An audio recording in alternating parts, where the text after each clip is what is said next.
a la clase de la corteza cerebral. La corteza cerebral sería la sustancia gris del cerebro, ¿ok? Lo que se encuentra por fuera. Eso quiere decir que la corteza cerebral, como forma parte de la sustancia gris del cerebro, hay que estudiar en primer lugar el número de capas que se encuentra en la sustancia gris, ¿sí? Y cómo se puede clasificar según el área del cerebro donde estemos estudiando o donde se encuentre, o el objeto de estudio. Entonces, por esa razón es importante entender cómo se distribuye la sustancia gris y blanca en el semestre anterior para darle continuidad a este semestre con respecto a esa información. Entonces ya saben que la sustancia gris se encuentra en la parte externa del cerebro, donde contiene los cuerpos neuronales distribuidos en capas, ¿ok? Y lo que se encuentra internamente sería la sustancia blanca, donde forma parte el axón, cuyos cuerpos neuronales se encuentran en la sustancia gris, ¿ok? Hemos visto una proyección, ¿se acuerdan cuando en el semestre pasado vimos la vía piramidal? Donde el área motora primaria se encuentra en el lóbulo frontal y cuyos cuerpos neuronales se encuentran, que son las células piramidales de Betz, se encuentran en la capa 5 del área motora primaria y cuyo axón viaja a través de la sustancia blanca hacia el tallo encefálico y médula espinal. ¿Ok? Para enviar información motora desde el área motora primaria hacia la médula espinal. Fíjense que aquí estamos en la representación de la corteza cerebral, ¿ok? La parte externa está envuelta por las meninges, ¿ok? Que son las, digamos, envolturas del cerebro, que sería esto lo que está aquí. Neuronas están representando a lo que corresponde a las partes de las neuronas, que tenemos el cuerpo neuronal, las dendritas y el axón. También las neuronas no están solas, sino que hay una célula de sostén, están las microglías, están los oligodendrocitos que forman la vaina de Medina del sistema nervioso central, y tenemos los vasos sanguíneos, donde por fuera están algunas células de sostén y forman la barrera hematoencefálica, y como contiene dentro del vaso sanguíneo sangre, contiene, digamos, productos que pueden nutrir a la neurona, ¿ok? Y que dicha neurona pueda desechar a través del vaso sanguíneo el CO2 y otros productos de desecho, ¿ok? También considerar de que en la barrera hematoencefálica no pueden atravesar cualquier sustancia porque es una barrera, ¿ok? Acuérdense cuando vimos neurotransmisores, por ejemplo, la dopamina no puede atravesar la barrera hematoencefálica. A juro, la neurona tiene que transformar ciertos aminoácidos para transformarlo a dopamina dentro de la neurona, no en el vaso sanguíneo, ¿ok? Porque no la puede atravesar.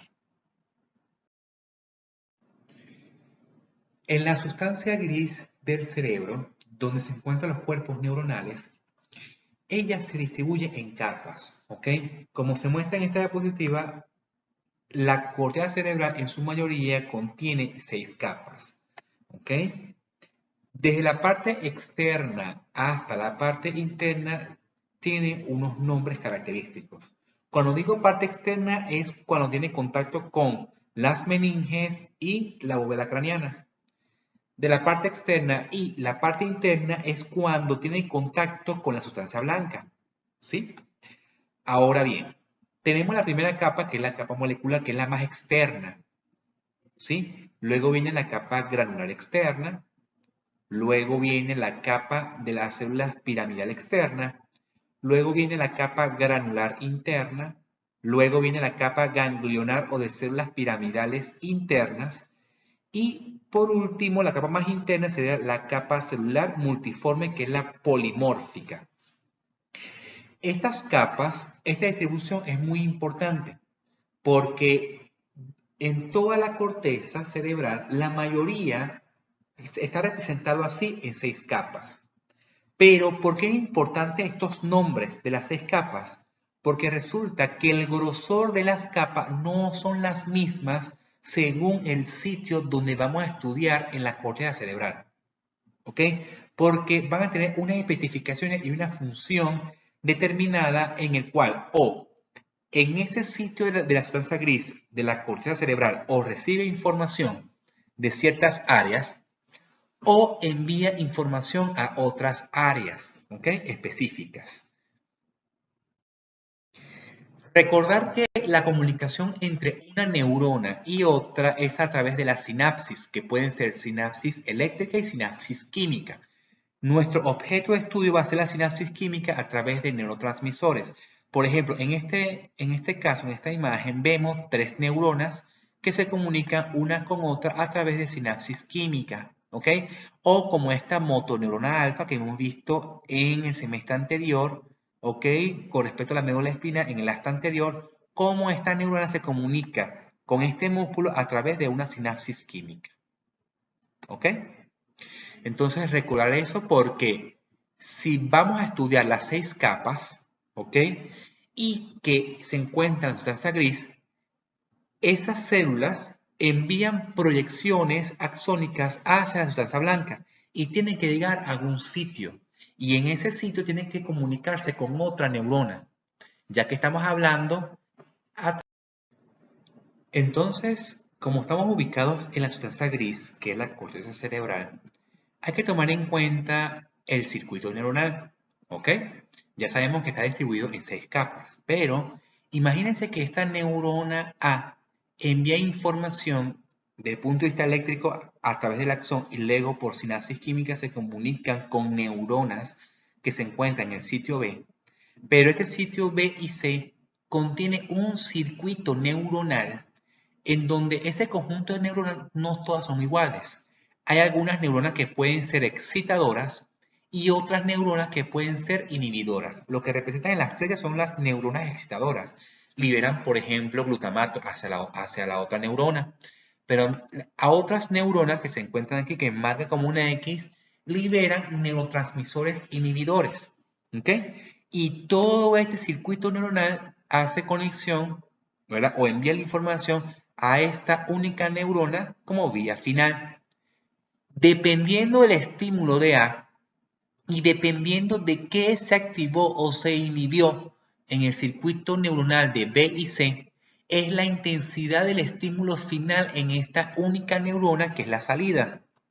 Entonces, esta red neuronal o circuito neuronal genera como una especie de adaptación según el tipo de estímulo que agarre de A. Puede ser de que se estimule o no el estímulo o llegue el estímulo a esta neurona que se encuentra aquí. Entonces, imagínense que ese estímulo de A puede ser sitio de otras áreas de la corteza o de las vías sensoriales, auditiva, visual, que va sensando toda la actividad que se encuentra a nivel ambiental. Por esa razón, el semestre anterior se estudió los órganos sentidos, porque es la única manera en la cual la corteza cerebral puede llegar la información a ese nivel. Ahora, hemos visto solamente la respuesta de áreas primarias como es la motora, pero ahora vamos a hablar cómo son esas respuestas, pero desde el punto de vista cognitivo, ¿sí? Según el área de la corteza de cual estemos hablando. Entonces, se vuelve complicado el estudio cuando se involucra circuitos neuronales a nivel de la corteza cerebral. Más se complica si la actividad de la corteza tiene conexión con regiones subcorticales, incluyendo tallo encefálico.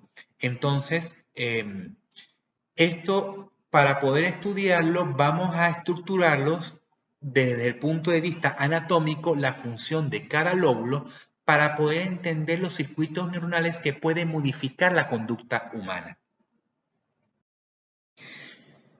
Ahora bien, la corteza cerebral, que tiene 6 capas, se clasifica según, primero, el número de capas que hay. Ya hemos visto en las diapositivas anteriores las 6 capas, ¿ok? Como le digo, no toda la corteza cerebral está distribuida en 6 capas. Unas están distribuidas en 5 capas, otras en 4 capas y otras en 3 capas, ¿ok? Y si son 6 capas, no mantiene el grosor las capas que hemos nombrado, que viene del 1 al 6. Entonces, desde el punto de vista del número de capas, tenemos 6 capas que se llaman isocorteza. Las isocortezas son las que contienen 6 capas. ¿Ok? La alocorteza contiene 3 capas. ¿ok? Básicamente. Pero también la alocorteza contiene 4 capas, de 3 a 4 capas, la alocorteza. Y la mesocorteza contiene 5 capas, ¿ok? Bien. En la isocorteza, que tienen 6 capas, tenemos se subclasifica en homotípicas y en heterotípicas. ¿Qué quiere decir eso? Que si en las 6 capas su grosor se mantiene igualito del 1 al 6, se llaman homotípicas. Pero si una de las capas es más gruesa que la otra, se llaman heterotípicas. Dentro de las heterotípicas, que una capa es más gruesa que la otra, se subclasifica en granular y en agranular. ¿Se acuerdan que las 6 capas tenemos las piramidales externas, las granulares externas, las piramidales internas y las granulares internas? Bueno, cuando es heterotípico granular es porque la capa granular es más gruesa, ¿ok? Que es la capa, por ejemplo, 4 o la capa 2. Es más gruesa que la capa piramidal. Pero cuando es heterotípica agranular es porque la capa granular es más finita. Por ende, la capa de las células piramidales es gruesa, que corresponde a la capa 5 y a la capa 3. ¿Ok? Por esa razón, las isocortezas heterotípicas son dependiendo si la capa granular es gruesa, son granulares, y si la capa granular es finita, que por ende la capa piramidal es gruesa, sería agranular. ¿Ok? Bien, entonces aquí tenemos varios ejemplos. Acuérdense que hemos visto en el semestre anterior la anatomía de los lóbulos, ¿ok? Aquí tenemos lóbulo parietal. ¿Se acuerdan el área primaria del lóbulo parietal?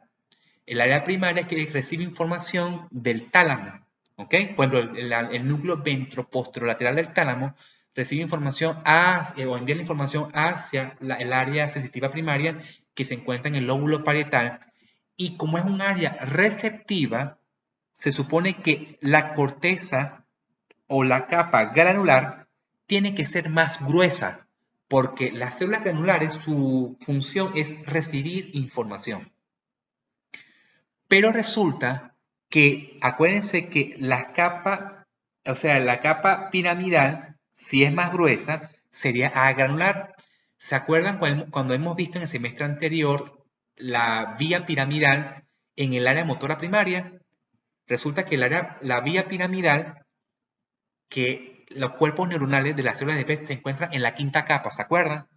La quinta capa es la más gruesa de las 6 capas. Entonces, el área motora primaria, en la capa 5, es más gruesa que las demás capas. Entonces sería una corteza o una isocorteza heterotípica agranular.